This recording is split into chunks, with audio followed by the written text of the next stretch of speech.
Este programa tem por objetivo refletir sobre a palavra de Deus. Todavia, nossa meditação hoje será sobre a vida de Santo Agostinho. Alguém poderia argumentar que estaríamos perdendo o foco.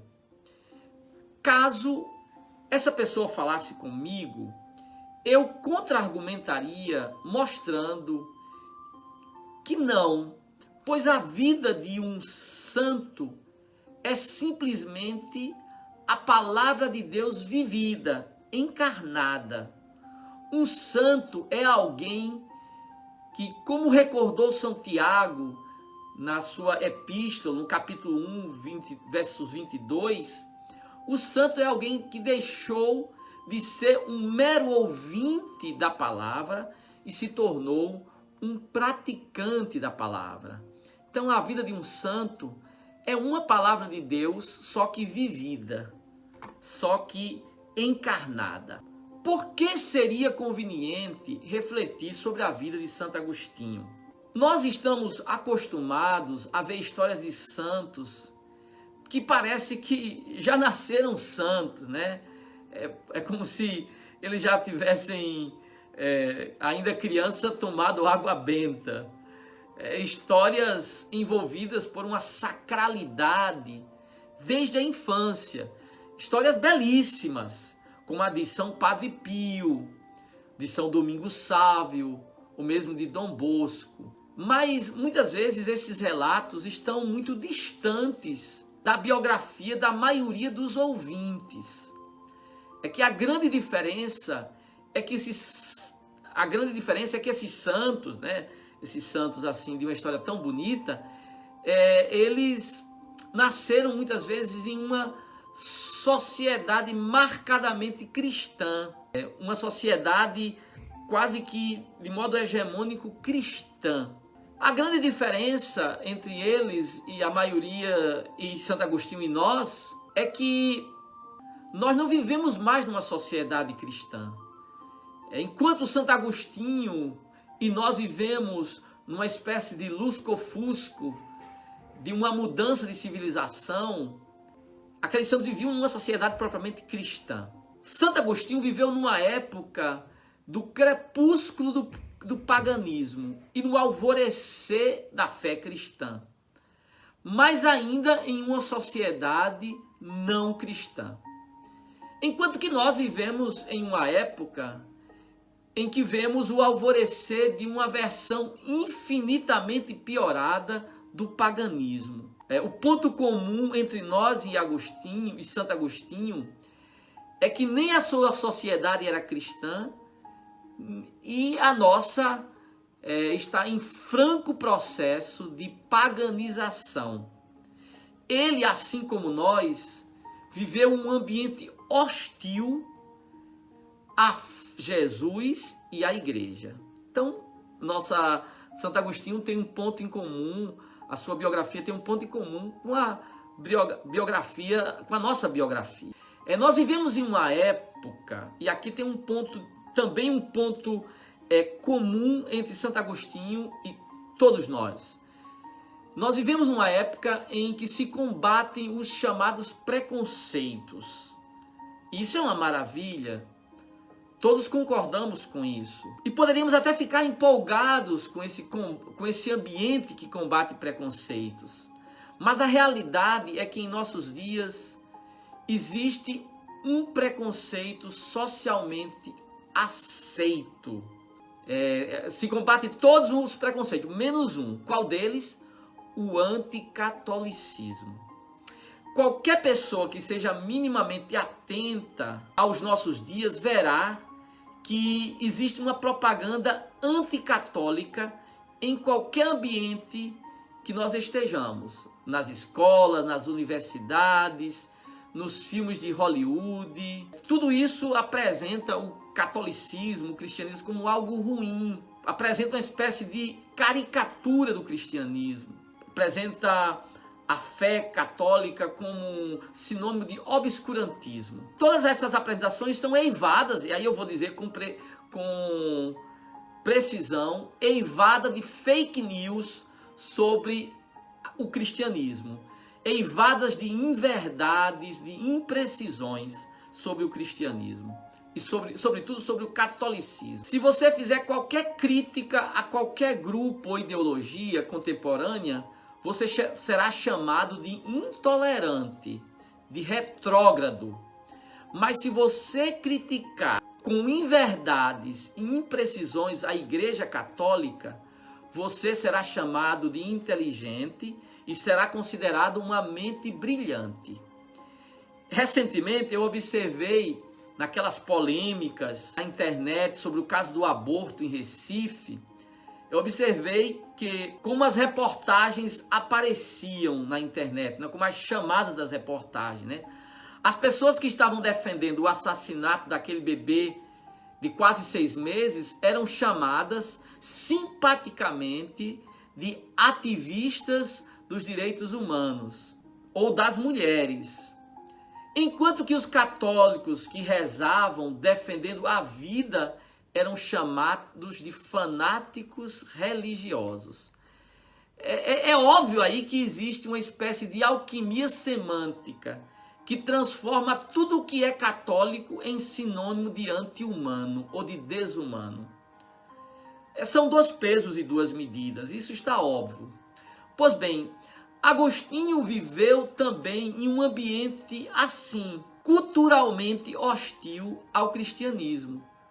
Um ambiente em que o catolicismo era visto como sinônimo de ignorância, de falta de cultura, enquanto que o paganismo era considerado como algo culto, ilustrado e inteligente. O mesmo preconceito que existia na época dele existe em nossos dias, talvez hoje com uma crítica muito mais ácida. A questão é que essa ideia é errada. Essa noção de que a fé é contrária à razão é realmente uma fake news sobre o cristianismo, sobre o catolicismo. É um preconceito, certamente, uma inverdade.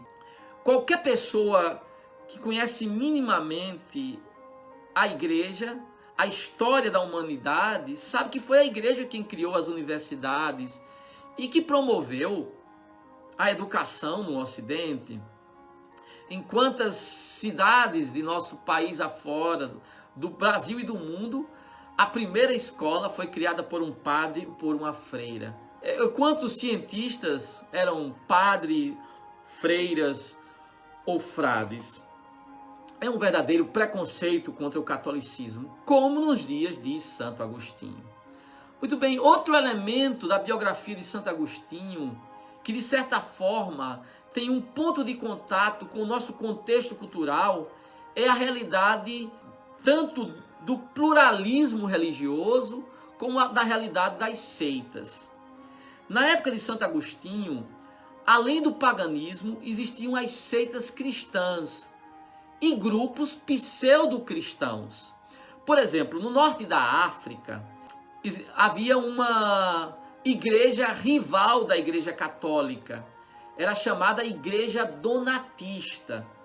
Esses eram um grupo extremamente rigoroso, como muitas das seitas cristãs que existem em nossas cidades. Esses donatistas, eles surgiram quando, no final do século III, início do século IV, muitos cristãos apostataram da fé, eram chamados lapsos. Quando veio a perseguição, quando veio uma perseguição promovida pelo Império Romano. Então, esses lapsos entregavam os livros sagrados e participaram de cultos aos ídolos para fugir da perseguição. Quando a perseguição passou, eles tentaram voltar para a igreja. Esses donatistas não aceitaram, enquanto que a igreja católica acolheu o arrependimento desses lapsos. E a cidade de Santo Agostinho tinha um grande influxo desses donatistas, essa igreja rival da igreja católica. Mas além dos donatistas, existiam também grupos heréticos, como os maniqueístas, que também invocavam o nome de Jesus, mas não tinham nada de cristianismo. Era uma espécie de falso cristianismo. Não é difícil estabelecer um paralelo entre Jesus dos maniqueus e aquele apresentado, por exemplo, pelos espíritas e gnósticos dos nossos dias, que influenciam tanto a sociedade brasileira. O fato é que Santo Agostinho participou desse grupo herético durante muito tempo. Agostinho participou da seita dos maniqueus. Portanto, o contato com a realidade, a nossa realidade e a de Santo Agostinho é bem claro. Assim como nós vivemos em um ambiente de pluralismo religioso muito grande e temos que conviver com muitas seitas cristãs, também Agostinho viveu em um ambiente semelhante a este. E aí é curioso também que assim como ele, assim como Santo Agostinho, muitos dos que se convertem hoje, antes de chegarem até a igreja, já passaram por muitas seitas ou grupos não cristãos. A história espiritual de alguém que nasceu dentro da igreja e cresceu dentro da igreja está ficando cada vez mais algo raro, né? Muitos dos que chegam na igreja hoje já passaram por muitas seitas e por muitos grupos não cristãos, assim como Santo Agostinho. Outro elemento interessante é a conversão de Santo Agostinho. Essa conversão está relacionada à sua busca pela verdade, que foi um processo. Esse processo foi desencadeado na vida de Agostinho no momento que ele leu um livro chamado Hortêncio, do filósofo pagão Cícero. Ali ele despertou para a busca do eterno, daquilo que não é transitório, daquilo que não é passageiro. O grande problema para Santo Agostinho era onde encontrar esta verdade, esse eterno. Então, Agostinho, desde a sua juventude, buscava a verdade. Por isso ele passou pelas seitas e passou por todos esses grupos. E, de fato, ele também iniciou a sua busca espiritual na Igreja Católica.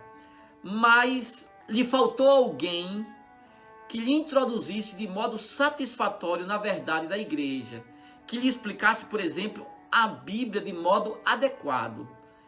O problema só foi solucionado quando Santo Agostinho conheceu o bispo de Milão, Santo Ambrósio. Quão bom seria se muitas pessoas que estão buscando a verdade encontrassem alguém que pudesse lhe explicar a verdade do cristianismo com sabedoria e inteligência. E foi isso que aconteceu com Santo Agostinho quando ele encontrou o famoso bispo da capital do império.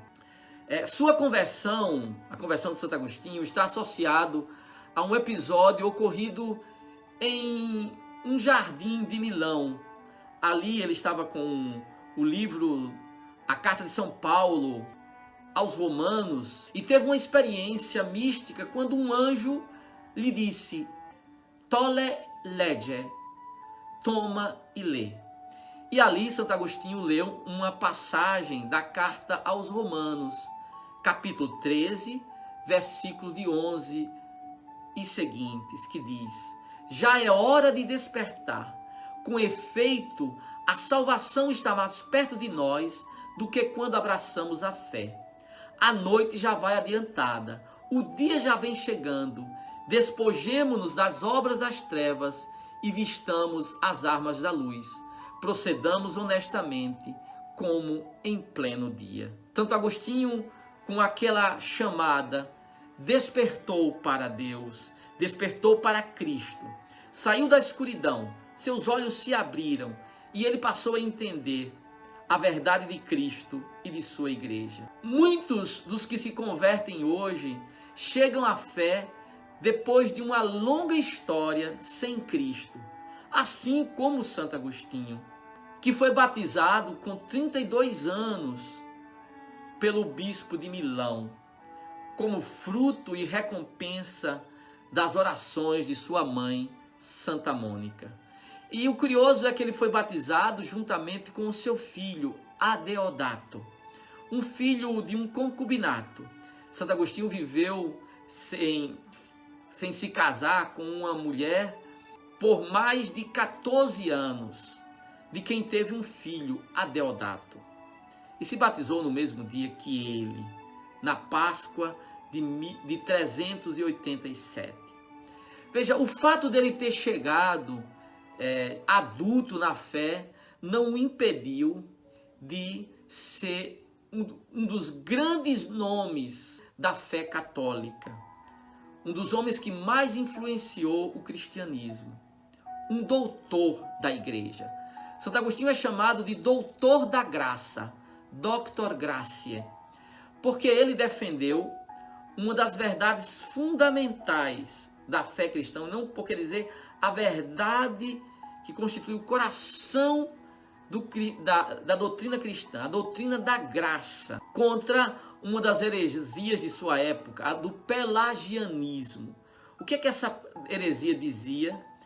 Essa heresia acreditava que o homem é salvo pelo seu esforço, pelo seu trabalho. E Agostinho vai defender a verdade de que nós somos salvos pela graça, pela fé em Jesus Cristo. E aqui está algo fundamental, porque nós temos sempre o risco de colocar a nossa confiança nas nossas obras, né? No nosso agir, no nosso fazer. Santo Agostinho vai defender o fato de que a primazia da graça no início, no meio e no fim. Ou seja, sempre. É pela graça que sois salvos. Isso não vem de vós. Não vem de vossas obras para que não vos glorieis. Santo Agostinho defende a primazia da graça, combatendo tanto o pelagianismo como o semi-pelagianismo. Se alguém deseja conhecê-lo mais, eu aconselho vivamente, por exemplo, a ler as Confissões. Ele morreu no ano 430, quando se vê o desmantelamento do Império Romano, um momento crítico da história da humanidade. Santo Agostinho chegou à fé com 32 anos, foi batizado adulto. Você que é mãe, você que é irmão, que tem alguém que está longe da fé e que está buscando a verdade, reze por ele, reze por essa pessoa, para que ele, como Santo Agostinho, possa chegar ao conhecimento de Cristo, chegar à conversão. Santo Agostinho, rogai por nós.